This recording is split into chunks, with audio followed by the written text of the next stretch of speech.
নমস্কার, আমার নাম অনন্য রয়। আমি চতুর্থ শ্রেণীতে পড়ি। আমি রামকৃষ্ণ মিশনের ছাত্র।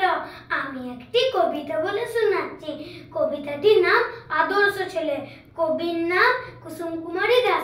আমাদের দেশে হবে সেই ছেলে কবে, কথায় না বড় হয়ে কাজে বড় হবে।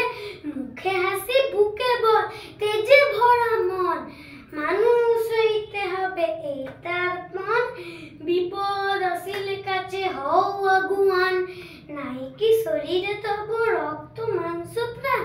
হাত পা সবারই আছে, মিছে কেন ভয়। চেতনা রয়েছে যার, সে কি পড়ে রয়।